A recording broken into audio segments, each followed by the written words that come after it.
Hello everyone, supreme divine পাওয়ার চ্যানেলের পক্ষ থেকে সবাইকে স্বাগত জানাই। কেমন আছেন সবাই?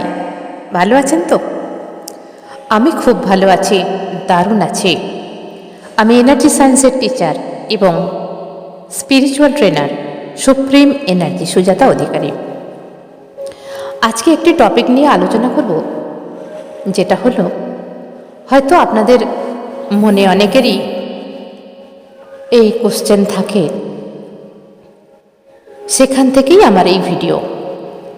একজন সাধক বা সাধিকার জীবন ঠিক কীরকম হয়, তাদের লাইফটা ঠিক কীরকম হয়, অনেকেরই জানতে ইচ্ছে করে না?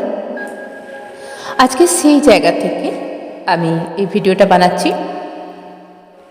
যতদূর ট্রাভেল একজন স্পিরিচুয়াল পার্সন করে, যদি অনেস্টিভাবে করে, যারা অনেস্টিভাবে করবে, কারণ স্পিরিচুয়াল মানেই প্রত্যেকটা স্পিরিচুয়াল কিন্তু যাত্রা করেন, সেখানে কিছু কিছু খামতি থাকে, কিন্তু যারা একদম অনেস্টির সঙ্গে, একদম ঈশ্বরের সঙ্গে কায় মনোবাক্যে এক থাকেন, তাদের কথা বলছি। তাদের লাইফ ঠিক কীরকম থাকে? ভেজাল স্পিরিচুয়াল পার্সন কিছু ভেজাল আছেন, সেটা এখানে আমি আলোচনা করছি না। যারা স্পিরিচুয়ালিটিতে আছেন তারা নিশ্চয়ই বুঝতে পারছেন আমি কোন কথাগুলো বলতে চাইছি। তো যারা একদম ইউনিভার্সের সঙ্গে কায় মনোবাক্যে এক, এবং যারা পাস্ট লাইফ থেকে এই স্পিরিচুয়ালিটির সঙ্গে অ্যাড হয়ে আছেন, এবং যাদের কাছে ভাগ্যক্রমে অনেস্টি গুরু মিলেছে। গুরু অনেস্টি এই কারণেই বলছি, সব গুরুই কিন্তু ভালো, তবুও কিছু ব্যতিক্রম থাকে, এবং সবসময় আমরা আমাদের অরা ওয়াইজ এবং আমাদের এনার্জি ওয়াইজ আমরা গুরু খুঁজে পাই না। কিন্তু লাকি কয়েকটা মানুষ যারা একদম পাস্ট লাইফ থেকে সেই গুরুকে পান, যেই গুরু তার পাস্ট লাইফে ছিলেন। গুরুরও অনেক ব্যাপার আছে, এখানে আমি এইটুকুই বললাম। তো কীরকম হয় একজন সাধক বা সাধিকার জীবন? মনে রাখবেন, একজন সাধক বা সাধিকা যদি অনেক দূর এগোয়, স্পিরিচুয়ালিটি যদি অনেক দূর যেতে হয়, তার জার্নি যাতে অনেক দূর থাকে, তাহলে মনে রাখবেন ছোটোবেলা থেকেই তার লাইফে ভীষণভাবে স্ট্রাগল শুরু হতে পারে। ভীষণভাবে স্ট্রাগল শুরু হয় রিলেশনশিপে স্ট্রাগল, নাহলে শারীরিক প্রবলেম স্ট্রাগল, বা মেন্টালি প্রবলেমে তিনি ভুগতে থাকেন ছোটোবেলা থেকেই। কীরকম? ছোটোবেলায় তিনি যখন জন্ম হয়, তখন কিন্তু তার পাশের সমস্ত মানুষগুলো খুব ভালো হয়, তার সঙ্গে খুব ভালো ব্যবহার, তাকে ভালোবাসা, তার অ্যারাউন্ডের মানুষগুলো কিন্তু খুবই ভালো হয়। দেখা যায় কিছুদিন পর থেকে তার যে ক্লোজ একদম, যেমন মা বাবা বিশেষ করে এখানে তার সঙ্গে এনার্জির সঙ্গে ডিসকানেক্ট হয়ে যায়। মা বাবার সঙ্গে তার কোনো মতেই আর পড়তে চায় না। হঠাৎ কি হলো? সবই তো ভালোভাবে চলছিল। সাধক বা সাধিকা বুঝতেও পারে না যে কেন এত তিক্ত সম্পর্ক এলো, কেন এমনি পর্যায়ে চলে যায় যে বাবা মার কাছে সে একটা বোঝা, মরে যেতে পারলেই যেন তারা খুশি হয়। অনেক রকম হয়, অনেক রকম সাধক সাধিকাদের মধ্যে এরকম হয়, অনেক রকম প্রবলেম হয়। এছাড়া শারীরিক প্রবলেম হতে পারে, এমন কিছু শারীরিক প্রবলেম যা একটা সারে তো আর একটা হয়, আর একটা সারে তো আর একটা হয়। এতে করে তার পেরেন্টস ভীষণভাবে কষ্ট পায় এবং বিরক্ত এসে যায়। এবার মানসিক প্রবলেম, টর্চার কিভাবে হয়? মানসিক টর্চার, তাকে হাওভাবে বুঝিয়ে দেয়া হয় তুমি আমার সংসারের কেউ নও, যত তাড়াতাড়ি হয় তুমি তোমার মতো থাকো, তাহলে ভালো হয়। তাকে কোনো রকম ফেসিলিটি দেয়া হয় না। খুব স্ট্রাগল করে তাকে পড়াশোনা করতে হয়, যদি পড়াশোনা করে তো খুব স্ট্রাগল করে তাকে পড়াশোনা করতে হয়।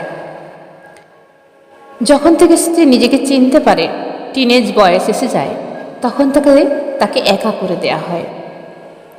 তার কোনো মতামত গ্রাহ্য হয় না, তার কোনো কাজই কারোর ভালো লাগে না। অথচ স্পিরিচুয়াল পার্সন যিনি, তিনি সবাইকে খুশি করতে ব্যস্ত থাকেন, এটা করলে মনে হয় খুশি হয়ে যাবে, ওটা করলে মনে হয় ভালো হবে। এবং ছোটবেলা থেকেই এরা ভীষণ হেল্পিং হ্যান্ড হন, আপন পর কাউকে পর ভাবেন না। যদি কেউ বলে কিছু, এটা করে দিবি, আচ্ছা আমি এক্ষুনি দিচ্ছি। দোকান থেকে এটা এনে দিবি, হ্যাঁ এক্ষুনি দিচ্ছি। ওকে এই খবরটা পৌঁছে দিবি, হ্যাঁ করে দিচ্ছি। আচ্ছা আমার এই বাচ্চাটা কাজ একটু দেখতে পারবি, হ্যাঁ আমি দেখব, তুমি যাও। এই বাচ্চাটাকে একটু দোলায় শুয়ে গান করে ঘুম পাড়িয়ে দিতে পারবি, হ্যাঁ পারবো। কোনো কথাতেই এরা না করে না, সবাইকে হেল্প করতে পারলে বাঁচে। এবং ছোটবেলা থেকেই এদের একটা মাধ্যাকর্ষণ শক্তি যেরকম আছেন, তেমনি স্পিরিচুয়াল শক্তির টানে। কিন্তু এই মানুষটা ছোটবেলায় বুঝতেই পারে না যে কে আমায় টানছে, একটা অজানা রহস্য শক্তি হাতছানি দিয়ে এদেরকে টানতে চায়। এরা ছোটবেলা থেকেই খুব ধার্মিক হয়ে থাকেন, কোনো কিছু জিনিস নিয়ে এরা পুজো আজা শুরু করেন, পুজো করতে এরা ভীষণ ভালোবাসেন। কোনো মন্দির দেখতে পেলে এদের আকর্ষণ ক্ষমতাটা বেড়ে যায়। যে কথাগুলো বলছি যদি আপনাদের কারোর সঙ্গে মেলে, তাহলে আমার কমেন্ট বক্সে অবশ্যই কমেন্ট করবেন, কারণ আমাকেও জানতে ইচ্ছে করে। আজকে এত বছরের অভিজ্ঞতা, অনেক স্টুডেন্ট তৈরি করেছি এবং আমার নিজের লাইফেও অনেক কিছু আছে, সেখান থেকেই ভিডিও। তো এই সমস্ত মানুষরা কোনো মন্দির দেখলে এদের অ্যাট্রাক্ট করে। এদের মনে হয় ওই মন্দিরটা আমি ধুয়ে দেবো, মুছে দেবো, আমি এখানে একটু ফল কেটে দেব, ফুল তুলে মালা গেঁথে ওই ঠাকুরটাকে পরিয়ে দেব, বা ওই পুরোহিত মশাইকে হাতে হাতে জোগাড় করে দেবো আমি নিজে। এবং যেখানে ধর্মীয় কোনো স্থান থাকে সেখানটা পরিষ্কার করার জন্য উঠে পড়ে লাগে, যে এখানটা আমি পরিষ্কার করে পরিচ্ছন্ন করে দিই। এইসব মানুষদের পেরেন্টসরা বেশিরভাগ নাস্তিক হন, খুব কম দেখা যায় ধার্মিক। কেন অনেক, এটা তো আমি সবার জন্য ভিডিওটা বানাচ্ছি, তো কার কীরকম এনার্জি আছে, কাকে কীরকম ফেস করতে হয়েছে আলাদা আলাদাভাবে, আমি সব রকমটাই তুলে ধরছি। এইসব মানুষের পেরেন্টসরা ভীষণ নাস্তিক হন, ঠাকুর বাকুর পুজো করতে চান না, অনেক বেলায় ঘুম থেকে ওঠেন এবং কোনো কিছুই মানতে চান না। আবার কোনো কোনো পেরেন্টস আছেন তারা খুব ঠাকুর ভক্ত হয় এবং সেই ঘরে জন্মালে তো ভালোই, কিন্তু স্ট্রাগল পৌঁছায় যাদের, বেশিরভাগ ক্ষেত্রে দেখা যায় যত বড় হতে থাকে এই মানুষগুলো ভীষণভাবে একা হয়ে যায় এবং বিভিন্ন রকম টাফ সিচুয়েশনের মধ্যে এদের পড়তে হয়। যেরকম হঠাৎ করে পড়াশোনা ছাড়িয়ে দেওয়া হয়, হঠাৎ করে জোর করে বিয়েও দিয়ে দেওয়া হয়, অনেক সময় দেখা গেছে কম বয়সে বিয়েও দিয়ে দেয়, এবং তারপরেও তাদের কিন্তু শান্তি থাকে না। অনেক রকম প্রবলেম বিয়ের আগে তাকে ফেস করতে হয়, অনেক রকম প্রবলেম, কখনো খাবার খোঁটা, কখনো জামা কাপড়ের খোঁটা, কখনো দেখা গেছে হয়তো জামা কাপড় ছিঁড়ে গেছে সেটা বলতে পর্যন্ত পারেনি, যে আমার একটা প্রয়োজন আছে জুতো, একটা প্রয়োজন আছে জামা কাপড়ের। কারণ কেন বলতে পারেনি? তার সঙ্গে রিলেশনটা ঠিক নেই পেরেন্টসের। বলার পরে যদি অশান্তি হয়, একে তো দুটো খাবার খেতে হচ্ছে, তো প্রচুরভাবে স্ট্রাগল আছে। কিন্তু এরা তবুও বেঁচে থাকে কেন জানেন? এদের আশপাশের প্রত্যেকটা মানুষ এদেরকে ভালোবাসে, যেন মনে হয় এর থেকে ভালো আর কেউ নেই। এদের এক চিলতে হাসি সবাইকে অনেক খুশি দেয়। এরা ভীষণ পরোপকারী হয়ে থাকেন, ছোটোবেলা থেকেই পরোপকারী, কোনো শরম লজ্জা থাকে না। কেউ যদি বলে আমার এখানটা একটু ঝাড়ু দিয়ে দিবি, বলবে হ্যাঁ দিয়ে দেবো, কোনো লজ্জা নেই। অথচ তারা খুব ভালোবাসে, বলে বাবা তুই আমার কত কাজ করে দিলি রে, হয়তো গায়ে মাথায় হাত বুলিয়ে দিল, কেউ একটা লজেন্স দিল, খা না আজকে এটা বানিয়েছি এনে খা, কত ভালোবাসা দেয়। শুধুমাত্র নিজের ঘরেই প্রবলেম থাকে, বহুত প্রবলেম থাকে, কিন্তু কোথায় যাবে এই মানুষটা? যাবার তো কোনো জায়গা নেই। যদি একটা মেয়ে হয়, সে সব কিছু বুঝতে পারার পরেও বাড়ি ছেড়ে যেতে পারে না। একটা মেয়ে বাইরে কোথায় যাবে? আর যদি একটা ছেলে হয়, তাহলে সে এটাই ভাবে আমি যদি কোনো চাকরি বাকরি পাই তাহলে আমি আমার আলাদা চলে যাব কোথাও, কারণ আমি এদের কাছে একটা গলগ্রহ, এদের কাছে একটা বোঝা। এইভাবে ধীরে ধীরে বিয়ে হয়ে যায় বা কেউ বিয়ে করে না, যাদের বিয়ে হয়ে যায় সেখানে এসেও কিন্তু অনেক রকম প্রবলেম ফেস করতে হয়। ইউনিভার্স সব রকমভাবে তাকে চাঁখাবে, সব কিছু চাঁখাবে। মেন্টালি টর্চার, সেটাও চাঁখাবে যে দেখো কতটা তুমি সহ্য করতে পারো। মেন্টালি টর্চার, শারীরিক প্রবলেম, খাবার প্রবলেম, পড়ার প্রবলেম, থাকার প্রবলেম, সব কিছু ইউনিভার্স ওই ছোট বয়স থেকে একটু একটু করে একটু ডোজ দিতে দিতে তাকে তৈরি করেন। কিন্তু সেই স্পিরিচুয়াল পার্সন কিছুতেই বুঝতে পারে না কি হচ্ছে আমার সঙ্গে। অনেক সময় দেখা যায় একবেলা কোনো খাবারই জুটল না, অনেক কষ্টে দুটো খাবার আসে। এছাড়া কত মানুষের কত লাঞ্ছনা গঞ্জনা এই মানুষগুলোকে দিয়ে যায়, ডিপ্রেশনে চলে যায় এই স্পিরিচুয়াল পার্সন। এবং শ্বশুর বাড়িতে তাকে কোথাও কোলঠাসা করে দেয়া হয়, বোঝানো হয় যে তোমার কোনো দাম নেই, তোমার কোনো ভ্যালু নেই। কিন্তু যেখানেই এই স্পিরিচুয়াল পার্সনটা থাকুক কেউ না কেউ তাকে ভালোবাসেই বাসে, কেউ না কেউ থাকে, সবাই কিন্তু খারাপ হয় না, নাহলে বাঁচবে না তো। কারোর হাজব্যান্ড খুব ভালোবাসে, কারোর ওয়াইফ খুব ভালোবাসে, কারোর আরও যারা পরিবারের আছেন কেউ না কেউ তার পরে থাকে, তার হয়ে কথা বলে। সেই জন্যে সে আবার জীবনটাকে এইভাবে নিয়ে যেতে পারে। কিন্তু ইউনিভার্সের খেলা কে বুঝতে পারে? কখনো খাবার কষ্ট, কখনো শারীরিক প্রবলেম, কখনো সন্তানদের কষ্ট, কখনো থাকার জায়গা নেই, খুব কষ্ট করে থাকা। মানে রিয়েলিটিতে দেখতে গেলে একটা স্পিরিচুয়াল পার্সনের অনেক তাড়া খেতে হয়। ইউনিভার্স প্রত্যেকটা জিনিসকে চাখিয়ে মারে, তার শোধ নিতে দেয় যে দেখো কীরকম লাগে। শুকনো হয়ে যদি তোমার কাছে খাবার না থাকে দেখো কীরকম লাগে, তাহলে তুমি মানুষের কষ্ট বুঝবে কি করে? তোমাকে আমি আসতে দেবো কেন আমার কাছে? তুমি কেন, আমি তোমাকে কেন পাওয়ার দেব? যদি তুমি মানুষের কষ্টই না বুঝবে, আগে নিজে সব কষ্টগুলো চেখে দেখো কীরকম লাগে। অনেক সময় শারীরিক প্রবলেম হলে ডক্টরের কাছে যাওয়ার পয়সা থাকে না, অনেক সময় পেটে হাত দিয়ে খিদের জ্বালায় কাঁদতে হয়, অনেক সময় প্রিয়জনকে হারাতে হয়, অনেক প্রিয়জনকে হারিয়ে ফেলতে হয়।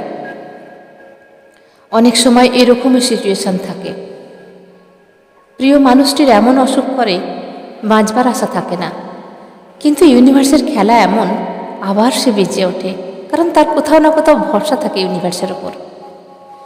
এইভাবে ঠিক যেরকম সমুদ্রে একটা কাঠ ভাসতে ভাসতে ঢেবে চলতে থাকে, একটা স্পিরিচুয়াল পার্সন এই পৃথিবীর সমুদ্রের মধ্যে ভাসতে ভাসতে চলে, ইউনিভার্স তাকে তাড়িয়ে তাড়িয়ে নিয়ে যায়।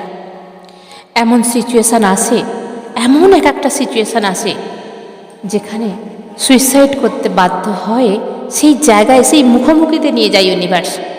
একদম সুইসাইড টেন্ডেন্সিতে চলে আসেন, করতে যায় সেই সময় কেউ দেখে ফেলেন, কারণ সে জেনে যায় আমার বেঁচে থেকে কোনো লাভ নেই,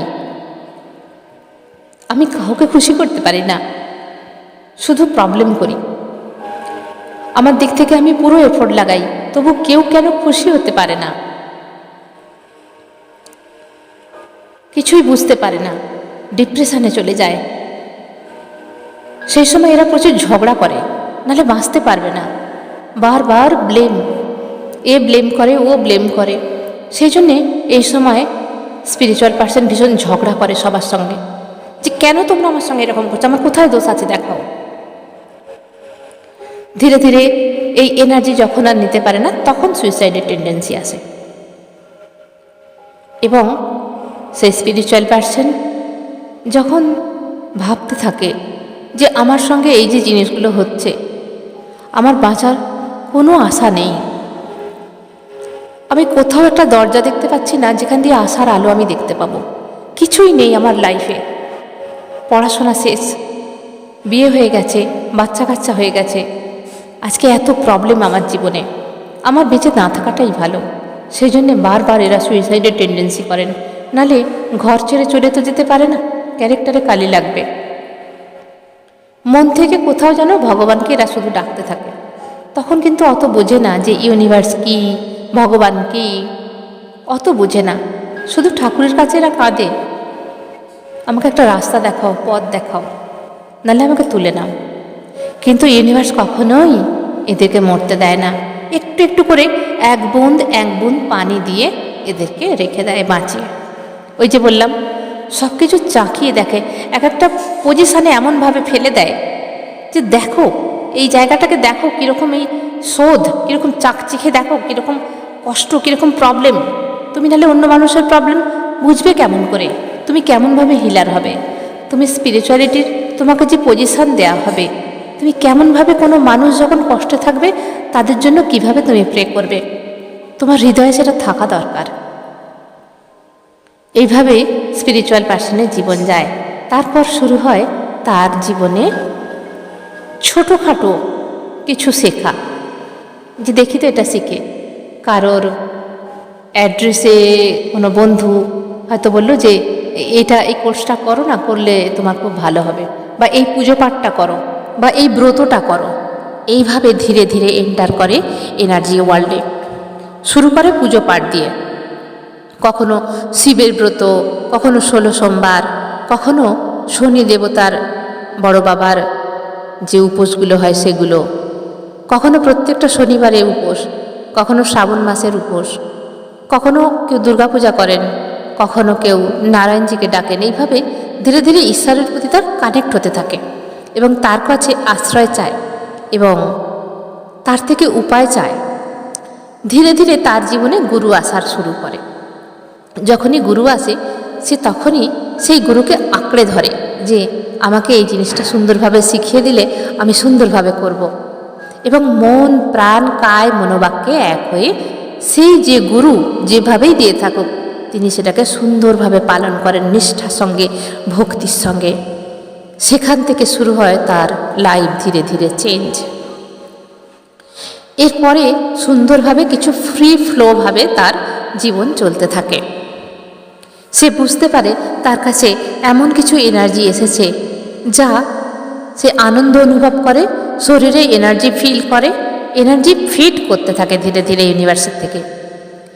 এরপরে তার মনে একটা পিপাসা জাগে যে আমি কিছু একটা শিখতে চাই, কিন্তু সেটা তো আমি জানি না কি। স্পিরিচুয়াল পার্সন জানেই না সে কি শিখতে চায়, কি জানতে চায়, কিন্তু ভিতরে পিপাসা থাকে অনেক যে আমি কিছু শিখব, আমাকে গুরু দাও যে আমাকে সব কিছু শেখাবে। সে ইউনিভার্সের কাছে, তার ভগবানের কাছে, ঈশ্বর আল্লাহর গডের কাছে প্রে করেন, আমাকে একটা এমন গুরু দাও আমি তার কাছ থেকে সব কিছু শিখব। কিন্তু কি শিখবে সে নিজেই জানে না। তখন তার ভেতরে সেই ছটপটানি শুরু হয়, তার অন্তরাত্মা ছটপট করে, ঘুমোতে পারে না, খেতে পারে না, কাজ করতে করতে খালি ভাবে আমি কোথায় গেলে সেই গুরুর সন্ধান পাব, আমাকে কে বলে দেবে সেই পথ যেখানে আমি সব কিছু জানতে পারবো। অনেক কিছু জানতে হবে, কি সেই জিনিস তাকে তাড়িয়ে বেড়ায়, তার স্বপ্নে আসে কত জিনিস, কিছুই ডিকোড করতে পারে না, অসহায় অবস্থায় থাকে। এরপরেও ফের কিছু প্রবলেম আসে বাড়িতে। ধ্যান মেডিটেশন যখনই সে ধীরে ধীরে টাইম দিতে থাকে, বাড়ির লোক অশান্তির সৃষ্টি করে। বিশেষ করে যেদিনে খুব বড় একটু পুজো হবে, ভালো দিন, সেদিন একটু বেশি করে ধ্যান মেডিটেশন করবে, সেই দিনে শুরু হয়ে যায় বাড়িতে অশান্তি। কেন তুমি এরকম করছো? তুমি কি সাধক বা সাধিকা হয়ে যাবে? তুমি কি ব্রহ্মচারী হয়ে যাবে? তুমি কি সন্ন্যাস নিয়ে চলে যাবে? তুমি আমাদের সঙ্গে টাইম কাটাও, পরিবারের সঙ্গে টাইম কাটাও। এইভাবে ধ্যান মেডিটেশন করতে হবে না, ওই একটু পুজো করছো যা ওতেই হবে। কিন্তু সাধক বা সাধিকা সময় খুঁজতে থাকে, আমি কখন করব, লুকিয়ে লুকিয়ে করে যখন বাড়ির অনেক মানুষ প্রায় বাইরে চলে যায়। কিন্তু এটা একটা নেশা। যারা মেডিটেশন ধ্যান করেন, মন্ত্র চ্যান্টিং করেন, মনে হয় যেন আমি আরও করি, আরও করি, আরও করি। একটা নেশা পেয়ে বসে এবং এইভাবে চলতে থাকে তার পারিবারিক প্রবলেম। সেই প্রবলেম একটা একটা বড় রূপ নেয়। তাকে চেতাবনী দেয়া হয়, হয় তুমি এটা ছাড়বে, নালে আমাদের সঙ্গে থাকবে, এসব এখানে চলবে না। কি করবে এই মানুষটা? কত অসহায়, যেন সেখান থেকে সে আশার আলো দেখতে পেয়েছিল, কিন্তু সেগুলোতেও বাধা। বাড়ির প্রত্যেকটা মানুষ চায় আমাদের সঙ্গে সময় কাটাক, কিন্তু বিশ্বাস করুন এই মানুষটা যে স্পিরিচুয়াল পারসন, বাড়িতে সবার সব ডিউটি পালন করছেন, কারোর কোনো কমতি নেই, তবু যেন কোথাও মনে হয় ওরা কমতি রেখে দিয়েছে। সবার জন্য সব কিছু করে দিয়ে ডে নাইট কাজ করে ভোরবেলা উঠে রাত জেগে মেডিটেশন করতে যায়, সেখানেও ওদের কমপ্লেন। কোথায় গেছো তুমি? কেন গেছো? এখানে বসো, এখানে শুয়ে পড়ো। এইভাবে শুধু কমপ্লেন আর কমপ্লেন। কিছুদিনের জন্য হয়তো বন্ধ দিলেও তারপর আবার শুরু করেন মেডিটেশন, ধ্যান, একটু একটু করে এগোতে পারে। বাড়ির লোককে বোঝায় যে দেখো আমি এটা নিয়ে সুখে আছি, এটা একটু করতে দাও আমাকে, আমি এতে ভালো আছি। ইউনিভার্স কী করে তখন একটা সুযোগ দেয়, সেই মানুষটাকে একটু পাওয়ার দিয়ে দেয় এবং পরিবারে কিছু প্রবলেম দিয়ে দেয়। সবই ইউনিভার্সের খেলা, আজকে আমি যেটা বুঝতে পেরেছি। তো বাড়ির লোক তখন অসহায় হয়ে যায়, আর স্পিরিচুয়াল পারসন বলে আমি এটা ঠিক করে দিতে পারবো।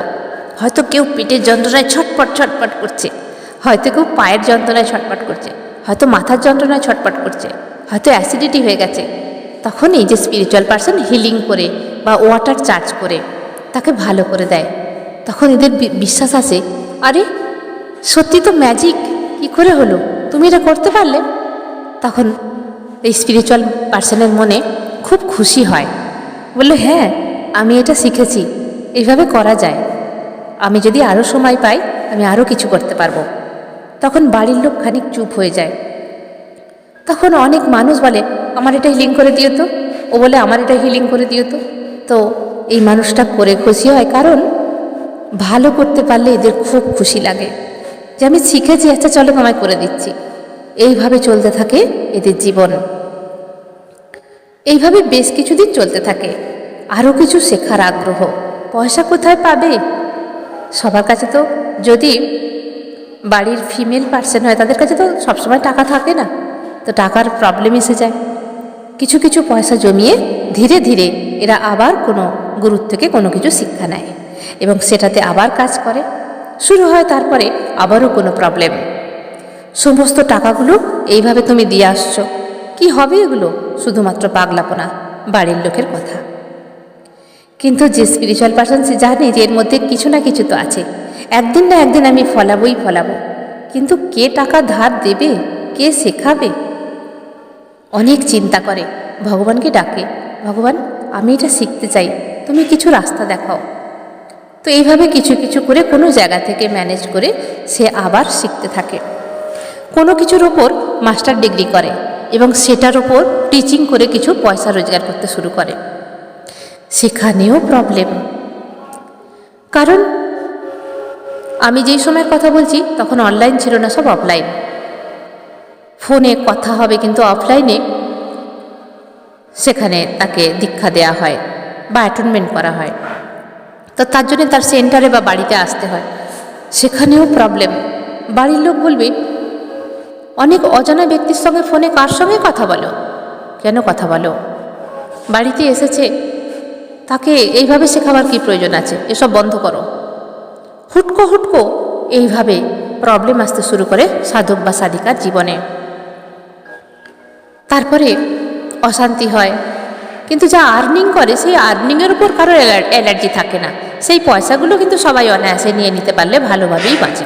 পরিষ্কার কথা বলতেই আমি ভালোবাসি। এরপরে ধীরে ধীরে তার জার্নি চলতে থাকে এবং স্পষ্টবাদী হয়ে ওঠে ধীরে ধীরে যে আমি যদি বাড়িতে বসে এটা করি তাতে প্রবলেমটা কি আছে। কিন্তু বাড়ির লোক যদি মনে করে যে আমি প্রবলেম ক্রিয়েট করব, সেখানে কার কি এসে যায়? একজন সাধক বা সাধিকাকে অনেক লড়াই করে জীবনে বাঁচতে হয়, বিশ্বাস করুন অনেক লড়াই করতে হয়। অত সহজে একজন সাধক বা সাধিকাকে উঠতে দেয়া হয় না। অনেক লড়াই, অনেক মানসিক অশান্তি, অনেক মানসিক প্রবলেম, অনেক শারীরিক প্রবলেম, অনেক রিলেশন ছেড়ে যায় এই করে। কারণ সেই সাধক বা সাধিকার ভেতরে স্পিরিচুয়ালিটির বীজ অঙ্কুরিত হতে শুরু করে সেই সময়।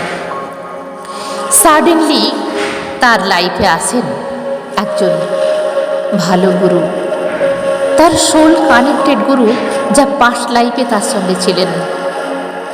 যখন সেই গুরুর সঙ্গে তার সাক্ষাৎ হন ফোনের মাধ্যমে বা সরাসরি, সেই গুরু যেভাবে শেখাতে থাকেন, ঠিক যেরকম অনেক সময় অনেক জায়গাতে বৃষ্টি হয় না, মাটি ফেটে যায়, তার উপরে বৃষ্টি পড়লে এবং গাছপালাগুলো যেভাবে শান্তি লাভ করেন, যেভাবে তৃষ্ণা মেটায়, যেভাবে একটা মানুষ গ্রীষ্মের রোদে অনেকটা পথ হেঁটে এসে ঠান্ডা জলের জন্য টাকটাক করেন এবং গলায় যখন প্রথম সেই ঠান্ডা শরবত বা জল প্রথম এক ঢোক খায়, বলে আহ শান্তি পেলাম। একে বলা হয় সোল শান্তি। সেই গুরুই পারেন তার সোলকে শান্ত করতে। কারণ এই সাধক বা সাধিকা জানেই না যে সে কী চায়। ঠিক যেরকম একটা বাচ্চা মার কোলে যখন থাকেন, সে জানেই না সে কিভাবে শান্ত হবেন। তার খিদে পেয়েছে জানে না, শুধুমাত্র কান্না করে, ঘুম পেলে কান্না করে, পটি করে কান্না করে, শুশু করে কান্না করে। তার মা জানে বাচ্চাটাকে এখন কি করলে বাচ্চাটা হাসবে, খেলবে, চুপ হয়ে যাবে। মা সব কিছুই জানেন।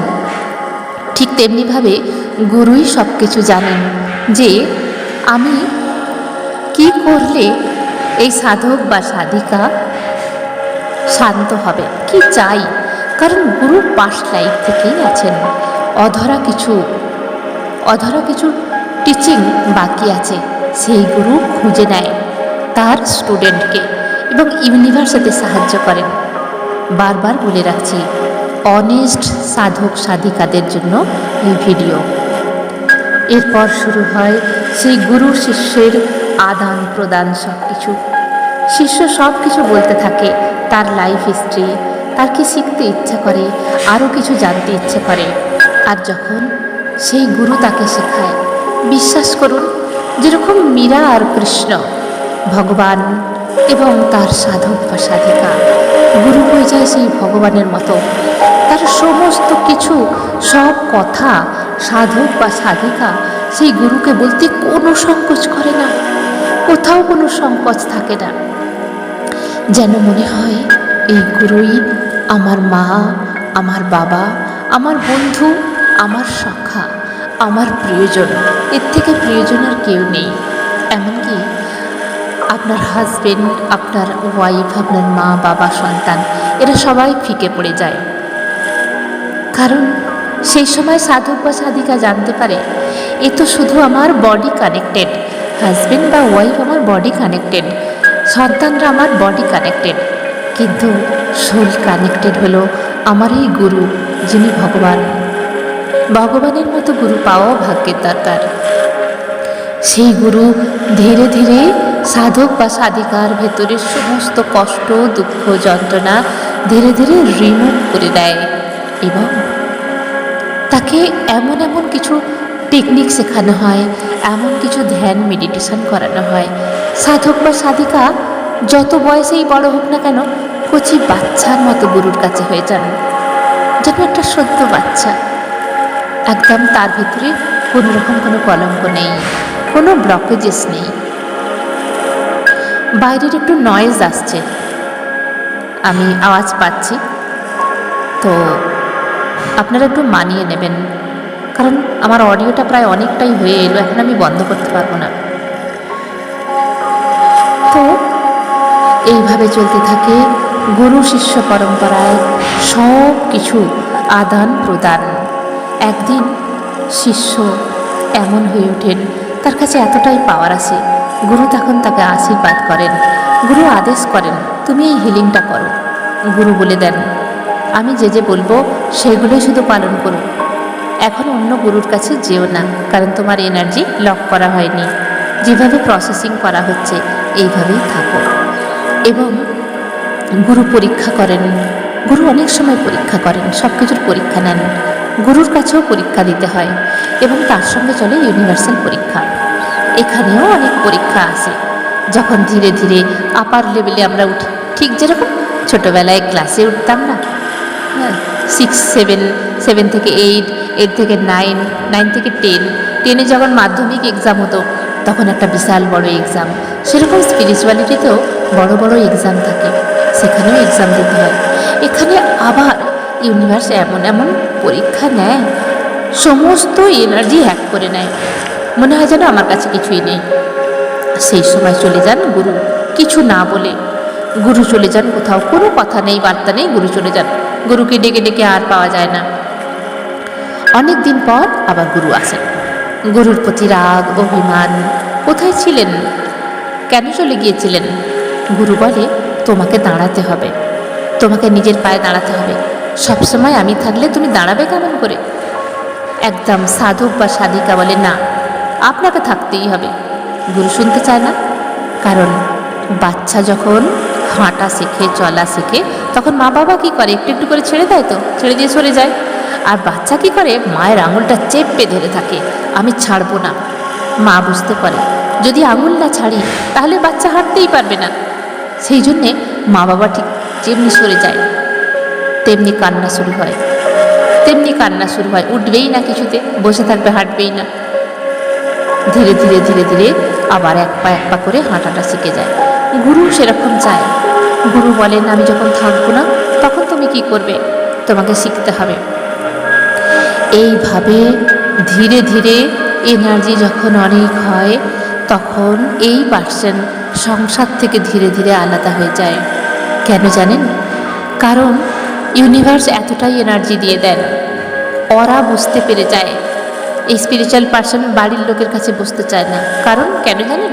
বাড়ির সবাই কিন্তু ভালো, এরা কেউ আর্নিং করছেন, কেউ বাচ্চারা পড়াশোনা করছে, সবাই কিন্তু ভালো, কিন্তু এরা ডিউটি করছেন, এরা তো স্পিরিচুয়ালিটি নেই, ধ্যান মেডিটেশন করে না। সেই জন্য এদের অরা ক্লিন নেই, এদের অরার মধ্যে ভীষণভাবে নেগেটিভ এনার্জি থাকে। কারণ এরা স্কুল যাচ্ছে, কলেজে যাচ্ছে, অফিসে যাচ্ছে, সব জায়গায় যাচ্ছে এবং বিভিন্ন রকম আলোচনার মাধ্যমে থাকেন, তো তাই এদের অরা মিক্সড অরা থাকে। আর স্পিরিচুয়াল পার্সন যে প্রত্যেক দিন ধ্যান মেডিটেশান মন্ত্র চ্যান্টিং নিষ্ঠার সঙ্গে করেন, তাদের অরা ভীষণ ক্লিন হয় এবং অরা আপ অ্যান্ড ডাউন থাকে, বুঝতে পারে, এনার্জির সঙ্গে ম্যাচ করে না, ফ্রিকোয়েন্সি ম্যাচ করে না। তাই এদের কারোর সঙ্গে কথা বলতে এই স্পিরিচুয়াল পার্সনের ভালো লাগে না, সবসময় একা থাকতে চায়। এই একা থাকা কিন্তু দুঃখের থাকা নয়, কষ্টের থাকা নয়, আনন্দের থাকা। যখনই একা থাকে তখনই পরমেশ্বরের চিন্তা করে, আর কি করব, আমায় পথ দেখাও, আমাকে আঙুল ধরে নিয়ে চলো। গুরুর চিন্তা করে, মনের ভেতরে দেখে কি হচ্ছে, বডির রিয়াকশান ভাবে কি হচ্ছে, কেন হচ্ছে, সেগুলো সমস্ত কিছু ইউনিভার্সের কাছে বলে, গুরুর কাছে বলে। গুরু চিন্তা করে, গুরু ভজনা করে, গুরু নাম জপ করে এবং আরও কিছু কাজ থাকে, সেগুলো করতে হয়। সেই জন্যে এরা টাইম পায় না পরিবারের সঙ্গে ফালতু টাইম ওয়েস্ট করতে। ফালতু টাইম কেন বলছি, পরিবারের সময় তো দেয়া ভালো, কিন্তু অনেক সময় হয় না ফালতু গল্প করা, কারোর সঙ্গে কারোর কিছু নিয়ে আলোচনা করা, ওদের বাড়িতে ওই হয়েছে, তাদের বাড়িতে ওই হয়েছে, বা একটা রিলেটিভসদের নিয়ে একটা কথা। তো এগুলো সাধকের তখন মনে হয় যেগুলো ফালতু আলোচনা, টাইম ওয়েস্ট করা হচ্ছে। কিন্তু এই সাধক বা সাধিকা সংসারের প্রতি সম্পূর্ণ কর্তব্য করে দেয়, কারোর কোনো কিছু বাকি রাখে না, এক্সট্রা কিছু করে দেয়। দেওয়ার পরে পারমিশন নিয়ে নেয় যে আমি একটু এখন ধ্যান মেডিটেশন করতে চাই।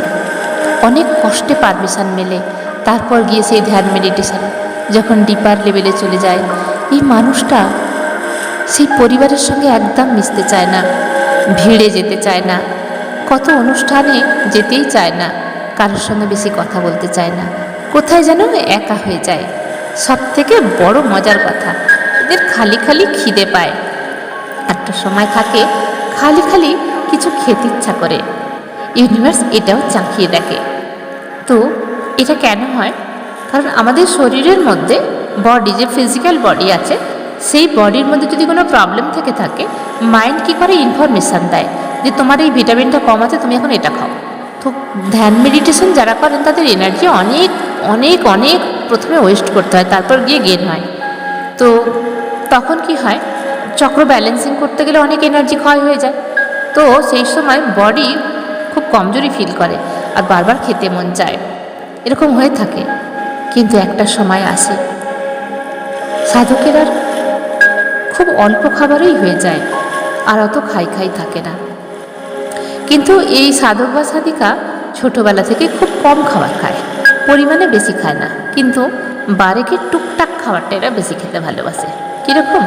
যেমন দুটো বিস্কুট, একটুখানি আপেল, একটুখানি লজেন্স, একটুখানি মিষ্টি, টুকটাক খাবারটা এরা বেশি পছন্দ করেন। অনেকটা ভাত, অনেকটা রুটি এরা পছন্দ করে না, খুব কম, মানে যতটুকু প্রয়োজন ততটুকু খান। এইভাবে চলতে থাকে এদের লাইফ। একটা সময় এদের মন ইউনিভার্স পরীক্ষা নিতে নিতে নিতে বহু পরীক্ষা আসে, আমি অত ডিটেলসে যাচ্ছি না, মোটামুটিভাবে বলছি। বহু পরীক্ষা নিতে নিতে একটা সময় আসে এদের মনটা ভীষণ নরম হয়ে যায়, একদম নরম কাদামাটির মতো। এরা পরের দুঃখে দুঃখী হতে থাকে এবং মানুষের কথা ভাবতে ভালোবাসে। ঈশ্বর এদেরকে ভাবায়, প্রকৃতির দিকে তাকায়, পশু পাখিদের কথা এরা ভালোবাসে। কিভাবে মানুষের কষ্ট দূর করবে এরা সবসময় ভালোবাসে। একটা অসহায় শিশুকে দেখলে ভাবে আমি যদি এর জন্য কিছু করতে পারতাম। তখন সে শুরু করে আর্নিং, যে কোনো উপায়ে আর্নিং শুরু করে এবং সেই আর্নিংয়ের কিছু পয়সা দিয়ে অন্তত 10%, 20%, 50% দিয়ে সেই সব অসহায় মানুষগুলোকে দিতে চায়। আর দিতে পারলে এরা যে কী ভীষণ খুশি হয় বোঝাই যায়। তো এইভাবে ইউনিভার্সাল ওয়ার্কিং এরা শুরু করে দেয়। এবং আমি সবাইকে বলি, আমার স্টুডেন্টদের বলি, আমরা হলাম ইউনিভার্সাল ওয়ার্কার। ইউনিভার্সালে কাজ করে যাও, বেনিফিটের কথা ভেবো না, ইউনিভার্স তোমাকে তোমার পারিশ্রমিক ঠিক দিয়ে দেবে।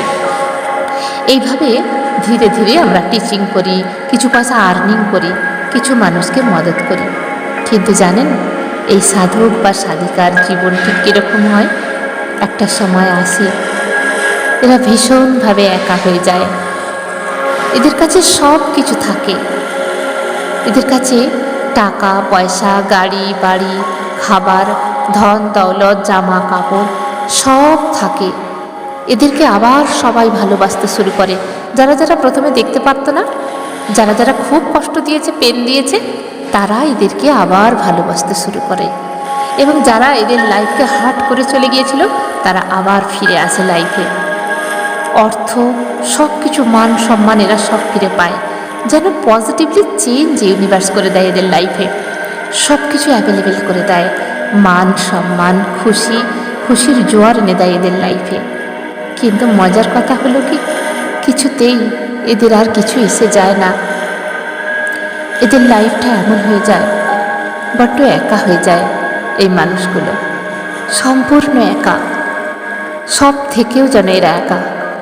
নিজের হাজব্যান্ড ওয়াইফ থাকে, তবুও যেন তাদের সঙ্গে আর সেইভাবে ঠিক মিলমিশটা হয় না। মনের কোথাও কোনো সেই অ্যাডজাস্ট করা যায় না, কোথাও যেন ওরার সঙ্গে মিল হয় না। যেন মনে হয় এরা এখনও ঘুমিয়ে আছে, এরা কবে জাগবে।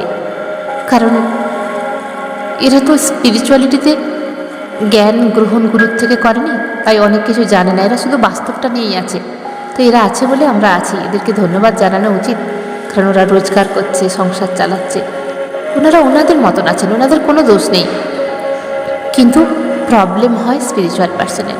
সে বুঝতে পারে এই সব কিছু মায়ার বন্ধন, এখান থেকে সে অনেক দূর উঠে যায় ওপরে। গুরুর হাত ধরে সে অনেক উপরে উঠে যায় এবং গুরুই হয় তার জীবনের সব।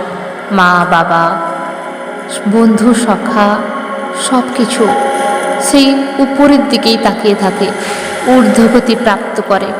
নিচের দিকে আর সে আসতে চায় না, যতই কষ্ট হোক। ভীষণ একা করে দেয় পরমাত্মা এই স্পিরিচুয়াল পার্সনদের। কেন জানেন? পরমাত্মা চায় তার জীবনে কোনো ভেজাল মানুষ না থাকুক। তার যে অ্যারাউন্ডে, তার অরার অ্যারাউন্ডে কোনো নেগেটিভ পার্সনকে আসতেই দেয় না ইউনিভার্স। ইউনিভার্স একান্ত আপন করে আগলে রাখেন এই সাধক বা সাধিকাকে। ইউনিভার্স অনেক রকম পরীক্ষা দিয়ে, কষ্ট দিয়ে, পুড়িয়ে পুড়িয়ে একদম শুদ্ধ করে নেয় এই সাধক সাধিকাদের। এবং এই সাধক সাধিকারা সবসময় চুপ থাকতে ভালোবাসে, চোখ বন্ধ করে সেই পরমেশ্বরের চিন্তন করেন এবং মানুষের উপকারে যেতে ভালোবাসেন। তাদের সামনে এই স্মাইল, তাদের মুখে সব সময় স্মাইল দিকে থাকে। তাদেরকে দেখলে বোঝাই যায় না এ জীবনে কত একা, এটা পরমেশ্বর করে থাকেন। সব কিছু দেয়, খুশি দেয়, আনন্দ দেয়। তার পরিবারে কোনো কিছুর অভাব থাকে না। একটা সময় অভাব থাকে, কিন্তু একটা সময় সব কিছু ভরিয়ে দেয়। কিন্তু সব কিছুর থেকে একা, সম্পূর্ণ একা করে দেয়। যেন মনে হয় সাধক বা সাধিকা এমনিভাবে এগুলোর কোনো প্রয়োজনই নেই, কারণ অনেক মূল্যবান জিনিস তিনি পেয়ে গেছেন। পরমাত্মার এনার্জি, গুরুর ভালোবাসা, গুরুর ব্লেসিংস, এবং ধীরে ধীরে হয়ে ওঠেন এক জগৎ কল্যাণী। জগতের কল্যাণ করাই যেন তার কাজ। তার যদি একটা দুটো সন্তান থাকেন, সে ভাবেন আমি জগৎ মাতা বা আমি জগৎ পিতা, কল্যাণকারী, সকলের মঙ্গল করাটাই হলো আমার কাজ। এবং সাধক বা সাধিকা বুঝে যান তিনি পৃথিবীতে কেন এসেছেন, কি তার কর্ম। ধীরে ধীরে মনকে মানিয়ে নিতে থাকেন এবং অনেক উঁচুতে ঊর্ধ্বগামী উপরে উঠতে উঠতে উপর থেকে যখন নিচে তাকায়, তখন ভাবেন এই পৃথিবীর মানুষগুলো, অনেক মানুষ এখনো ঘুমিয়ে আছেন। এদের জাগৃত করতে হবে, এদের অন্তরাত্মাকে টাচ করতে হবে, এদের ভেতরের সেই পরমাত্মাকে ঘুমিয়ে আছেন জাগৃত করতে হবে। যতক্ষণ না জাগৃত করতে পারেন, এই সাধক বা সাধিকার মনে শান্তি হয় না। আপ্রাণ চেষ্টা করে যায়, পরমাত্মার কাছে প্রার্থনা করেন, হে প্রভু, হে ইউনিভার্স, তুমি সবাইকে আপন করে নাও, সবাইকে তোমার কাছে টেনে নাও, ওদের সবাইকে ঘুম থেকে জাগিয়ে দাও এবং আমাকে সেই পাওয়ার দাও যাতে করে আমি মানুষের একটু হলেও উপকার করতে পারি, একটু মানুষের জগতের কল্যাণ করে নিজেকে ধন্য মনে করি। এই জীবন তো ত্যাগ করতেই হবে। ফিজিক্যাল বডি একদিন ত্যাগ হয়ে যাবে। যতটুকু পারি এই জীবনে করে যাই, আবার তো নেক্সট লাইফ আছে। এই সাধক বা সাধিকারা মৃত্যুকে জয় করে নেয়, মৃত্যুকে ভয় পায় না। মৃত্যুকে ফুলের মালার মতো হালকাভাবে নেয়, বুঝে যায় শুধু বডি পরিবর্তন, আর কিছু নয়। কারণ এনার্জি অজয়, অমর, অবিনাশী। আমার গুরুজি বলেন যে যারা আসল ভক্ত হয়, গুরু ভক্ত, গুরু তাদেরকে চিনে নেয় প্রতি জন্মে জন্মে জন্মে। ইউনিভার্স হেল্প করেন, ডিভাইন সোলেরা হেল্প করেন, অ্যাঞ্জেলসরা হেল্প করেন। তো মনে রাখবেন, যারা সাধক বা সাধিকা হয় তাদের লাইফে কিন্তু ছোটবেলা থেকে অনেক স্ট্রাগল আসে, এতটাই স্ট্রাগল আসে, এতটা যন্ত্রণা, এতটা পেন, এতটা অসম্ভব কষ্ট, মরণ কষ্টের মতো। মনে হয় কেন এলাম এই পৃথিবীতে, জানতেও পারে না কেন এসেছে। তাকে হাতড়ে বেড়াতে হয়, ঠিক যেরকম এক অন্ধ মানুষকে রাস্তার মাঝখানে ছেড়ে দিলে সে কোন দিকে যাবে ভাবতে পারে না। একবার খাদে পড়ে যায়, একবার রাস্তায় অ্যাক্সিডেন্ট হয়, একবার গাছে ধাক্কা খায়। ঠিক স্পিরিচুয়াল পার্সন ছোটবেলা থেকে এরকমই বিভিন্ন রকম ট্রাভেলসের মধ্যে দিয়ে যায়, কিন্তু পরমাত্মা তাকে দুহাত দিয়ে আগলে রাখে, শুধুমাত্র তাকে চাখায় যে কেমন কষ্টগুলো অনুভব করো, তোমাকে নালে কেমনভাবে আমি এই জায়গা দেবো। সাধারণ মানুষের কষ্ট তোমাকে বুঝতে হবে, তবে তুমি তাদের পথ দেখাতে পারবে। জগৎ মাতা জগৎ কল্যাণী হতে গেলে এটুকু তো করতেই হবে। কিন্তু একটা কথা বলে রাখি, আমার সম্পূর্ণ অভিজ্ঞতা আমি এখানে দিলাম, ডিটেলসে গেলাম না। আরও বেশি ডিটেলসে অনেক কিছু বলার ছিল, সেগুলো কোনো এক সময় বলবো। এটুকু শুধু বলে রাখি, একা হলেও পরমাত্মার সান্নিধ্য আপনি পাবেন, যেখানে পরম শান্তি, মহাশান্তি, পরম আনন্দ আছে। সেই আনন্দ কোনো কিছুর সঙ্গেই ভাগ করা যায় না। সব কিছু এই ফিজিক্যাল ওয়ার্ল্ডের সাথে মেলালেও কিছুই নয়। পরমাত্মার সান্নিধ্য যে একবার পেয়েছে, তার কাছে একাকিত্বটাই ভালো লাগে। সবার কাছে হাসি মুখে এরা প্রেজেন্টেশন দিতে ভালোবাসে, কিন্তু বিশ্বাস করুন, জীবনে ফিজিক্যাল ওয়ার্ল্ডে যারা আছেন তাদের থেকে এরা একা হয়ে যায়। পরমাত্মা তাদেরকে আগলে রেখে দেন, একটু টাচ আসতে দেয় না নেগেটিভ পার্সনের, বাঁচিয়ে রেখে দেয়। কারণ পরমাত্মা তাকে তৈরি করেছেন, একটু একটু করে গড়ে তুলেছেন জগতের কল্যাণের জন্য। কারণ পরমাত্মা তো নিজে আসবেন না, তৈরি করে এরকম অনেক সাধক সাধিকা। ধীরে ধীরে এরা আরও কিছু জ্ঞানপ্রাপ্ত হয়। হায়ার লেভেলের যখন আরও জ্ঞানপ্রাপ্ত হয়, তখন আরও কিছু অভিজ্ঞতা থাকে। সেগুলো পরে কোনো একটা ভিডিওতে বলবো যে কি হতে পারে তার সঙ্গে। আজকের ভিডিওটা এমনিই অনেক বড় হয়ে গেছে, আর একটু একটু নয়েজ এসে গেছে, আওয়াজ হয়েছে, তো তার জন্য মাপ চাইছি। আপনারা ভিডিওটি শুনে কীরকম লাগলো বলবেন। এটা সম্পূর্ণ আমার অভিজ্ঞতা এবং আমাদের স্টুডেন্টের, আমার যে স্টুডেন্ট আছে তাদের কিছু অভিজ্ঞতা।